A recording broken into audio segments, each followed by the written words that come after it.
کا بوجھ پہاڑ نہ اٹھا سکے، کس نے اٹھایا؟ میرے نبی کے قلب اطہر نے اٹھایا۔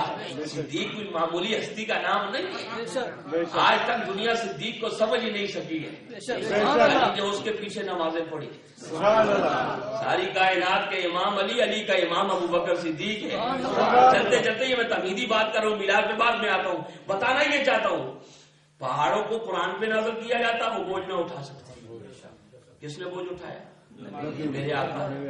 میں نے ایک جملہ کہا، نبی کے اہل بیت گھر والوں کو دیکھنا ہو تو نبی کے کندھوں کو دیکھو، اہل بیت سمجھ میں آئیں گے۔ در والوں کو دیکھنا ہے تو در والے وہ ہیں جن کے کندھوں پہ نبی سوار ہوتے ہیں۔ ہجرت کی رات صدیق اکبر نے اپنے کندھوں پہ نبی کو اٹھایا، اور تاریخ کی کتابوں میں آتا ہے کھوجی نہیں ہوتے، آپ بھی کھوجی بولتے ہو، کھوج لگانے والے، سمجھ آ گئی؟ پنجابی کہتے ہیں کھوجی، وہ جڑا ماسٹر آدمی ہوتا سی نا اس ویلے، جب کوئی جگہ قدمہ نشان دسنا سی بھی ادھر گیا یا ادھر گیا، ابو جال اور یہ کفار مکہ نے کھوجی کا بندوبست کیا، بھائی زمین کھا گئی، آسمان کھا گئی، علی کو اپنا بستر دے گئے۔ ہجرت کی رات بستر علی کے حوالے، کس کے حوالے؟ علی کے حوالے۔ میری امانتیں واپس کر کے آ جانا۔ میں ہاتھ باندھتا ہوں حضرت اس واقعہ کو بنیاد بنا کر، جی نبی نے بستر دیا، نبی نے بستر دیا۔ یار لوگ کہتے ہیں جی خلافت کے حقدار وہ تھے، میں نے کہا علی مجھ سے اور آپ سے زیادہ جانتے تھے کہ کون۔ یہ خطبہ مولا کائنات کا بتائیں جب امیر المومنین آپ بنے، کسی آپ نے کہا اور تاریخ کی کتابوں میں ذمہ داری کے ساتھ کہہ رہا ہوں کہ وہ ان کا چناؤ صحیح نہیں تھا۔ چوتھے خلیفہ جب بنے تو مولا علی سے ایک مرتبہ کسی نے پوچھا کہ کیا وجہ ہے جتنی مشکلات آپ کے دور خلافت میں ہیں، اتنی مشکلات اس وقت نہیں تھی، ابو بکر کے زمانے میں نہیں تھی، حضرت عمر کے زمانے میں نہیں تھی، حضرت عثمان رضوان اللہ تعالی علیہ اجمعین ان کے زمانے میں نہیں تھی جتنی مشکلات آپ کو ہیں۔ مولا علی نے ایک جواب دے کر صدیق، عمر اور عثمان رضوان اللہ تعالی علیہ اجمعین کی خلافتوں پر مرتب کر۔ اس وقت نہیں تھی، اب ہے نا۔ اس نے کہا جی کا فرق یہ ہے کہ جب خلیفہ وہ تھے مشیر میرے جیسے تھے، وہ تھے مشیر میرے جیسے تھے، اور جب میں بنوں مشیر تمہاری طرح ہے۔ میری بات سمجھ آ گئی آپ کو؟ بول رہی ہے بات کہ جب وہ خلفاء تھے مشیر میرے جیسے تھے، اور جب میں آج خلیفہ بنوں مشیر تمہارے جیسے تھے۔ سمجھ آ گئی نا؟ تو مولا کائنات نے ایمان والوں عقیدہ دے دیا امت مسلمہ۔ تو عرض یہ کر رہا تھا کہ علی میرے بستر پہ سو جاؤ، علی میرے بستر پہ سو جاؤ۔ ایک وہ رات ہے کہ علی کو وہ بستر نصیب ہوا۔ حضرت یہی واقعہ آپ کو پڑھے، بستر رسول تھے، وہ ایک رات مولا کائنات کو نصیب ہوئی۔ آج مولا کائنات کی کتنی شانیں ہم بیان کرتے ہیں۔ نبی وہ ہے جس نے اپنا بستر علی کو دیا، نبی وہ ہے جس نے اپنا ایک رات جس کی بستر پہ نظر بسر ہو، اس کی شان یہ ہے۔ اور امت کی ان ماؤں کے بارے میں تمہارا کیا خیال ہے جن کی ہر رات نبی کے بستر پر بسر ہوئی ہے؟ عقیدہ دے رہا ہوں جس کی ہر رات، جن کی ہر ازواج مطہرات کی جو مومنوں کی مائیں ہیں، بتانا یہ چاہتا ہوں مولا علی کو کہا میری امانتیں واپس کر کے آ جانا۔ نبی کی امانتیں علی کو میرے آقا نے عطا کی، عقیدہ دے دیا۔ علی وہ ہے نبی نے عقیدہ دیا جس کی حفاظت کا ذمہ نبی نے اٹھایا، اور امت کے ہر ولی کی حفاظت کا ذمہ علی نے اٹھایا۔ اس رات نبی نے اپنی امانت کس کو دی؟ علی کو دی، دے کے آ جانا۔ اب میں آپ سے آج پوچھتا ہوں، پورے مکے میں نبی کی امانتوں کا امین علی کے علاوہ کوئی ہمیں نظر نہیں آتا۔ بات گل سمجھ آنی بھی نہیں۔ پورے مکے نبی پاک نے علی تو علاوہ اپنے امانتوں کا امین کوئی نظر نہیں آیا جڑا میری امانت کی حفاظت کر سکے۔ اور پوری روئے زمین تے اس راتی اللہ دی بھی امانت سی نا،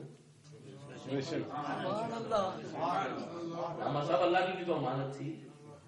وہ کیا تھی؟ حضور کی ذات۔ نبی کی امانت کی حفاظت علی کے حوالے، اور اللہ کی امانت کے ساتھ ابو بکر ہم سب کے ماننے والے ہیں، گھر والوں کے بھی ماننے والے ہیں، در والوں کے بھی ماننے والے ہیں۔ تو عرض یہ کر رہا ہوں کہ معمولی ہستیاں نہیں ہیں جن کا تذکرہ ہم کرتے ہیں، ہمارے سنت و جماعت ہے، ہم ہر کی عظمت کو سلام کرتے ہیں۔ جس کو نسبت ملی میرے نبی کے وسیلے سے ملی ہے، میرے نبی کے صدقے میں یہ عزتیں انہیں ملی ہیں۔ آج اولیاء کا ذکر کرتے ہیں تو نبی کے وسیلے سے ملی ہے ان کو یہ عزتیں، نبی سے نسبت ہو گئی، اللہ نے ان کو یہ عزتیں عطا کر دی۔ اب یہ کر رہا تھا ایمان والوں، سارے قرآن کا بوجھ پہاڑ نہیں اٹھا سکے، نبی کے دل نے اٹھایا، اور ہجرت والی رات وہ صدیق اکبر کی عظمت کو سلام کیوں نہ کرے جس نے قرآن کا بھی بوجھ اٹھایا، قرآن والے کا بھی بوجھ اٹھایا۔ اپنے کندھوں پہ سیدنا صدیق اکبر نے نبی پاک سے ان کو اٹھایا تھا یا نہیں اٹھایا؟ تو اب یہ کر رہا تھا، فوجی وہ بلائے گئے کہ دیکھو یہاں تک تو قدم دو نظر آ رہے ہیں، یہاں تک تو دو بندوں کے قدم ہیں، یہاں سے ایک کے شروع ہو گئے، دوسرا کہاں آئے؟ دوسرا فوجیاں بلایا، ہوں اپنے پنڈی والے ہونا سے گل کرنا پہلے، فوجی بلایا نے کہے اتنے تک دو بندے آگے پہ سن، ابو ایک قدم ایک بندے نے، دوسرا بندہ کہڑے پاسے گیا؟ فوجی ہوں پہ قدم ڈھونڈے، سوال کرنے نے سوال کیتا، اتوں لگتا ان پہ صدیق تے نبی آپس سے جدا ہو گئے۔ فوجی کہنے اس سپاٹ یہاں، اس سپاٹ سے، اس مقام سے نبی ادھر ہو گئے، صدیق ادھر ہو گئے۔ کہا اور قدموں کے نشان نظر نہیں آتے، کہا یہاں سے دونوں کی جدائی ہوئی ہے۔ فوجی نے جب یہ کہا تو ابو جہل ہنسا، میں کہا اپنی عقل پہ ماتم کر، اپنی کیسے کہہ رہے ہو کہ صدیق نبی سے جدا ہو گیا؟ میں نے بڑی بات کی آپ کو، مجھے بڑا ذوق آتا ہے جب یہ واقعہ میری نظروں میں آتا ہے۔ تم کیسے کہتے ہو کہ صدیق ہو؟ یاد رکھو صدیق نبی سے جدا ہونے والا نہیں، تو پھر کیا ہوا ہوگا؟ ابو جہل جیسا کافر بھی اقرار کر رہا ہے، کہا جدا نہیں ہوا، نبی کے پاؤں میں ورم آ گیا ہوگا۔ صدیق نے کہا ہوگا سونیا آ، کاندھے میرے یا سواری آپ کرے، میں آپ کو اٹھا کے لے کے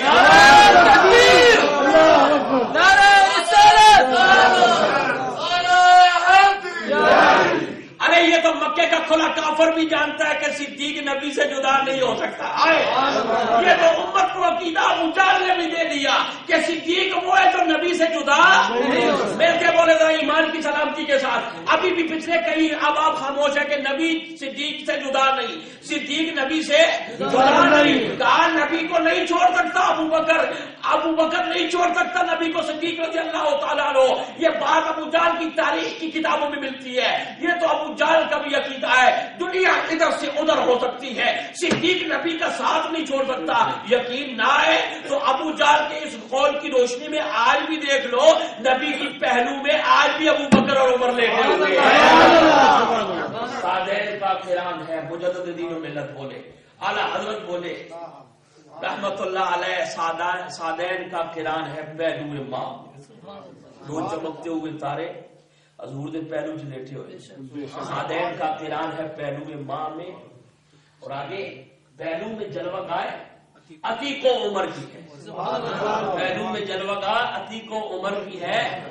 اور آگے اعلیٰ حضرت نے بڑی خوبصورت بات کی کہ معصوموں کو ہے عمر میں صرف ایک بار، معصوموں کو ہے عمر میں صرف ایک بار، ارے آسی پڑے رہے تو صلاح عمر بھر کی ہے۔ 70,000 فرشتہ صبح نبی کے روزے پہ آتا ہے، 70,000 شام کو آتا ہے، جو ایک مرتبہ آ جائے زندگی میں دوبارہ اس کی باری نہیں آتی، زندگی میں دوبارہ باری نہیں آتی، زندگی میں دوبارہ باری نہیں ہوتی۔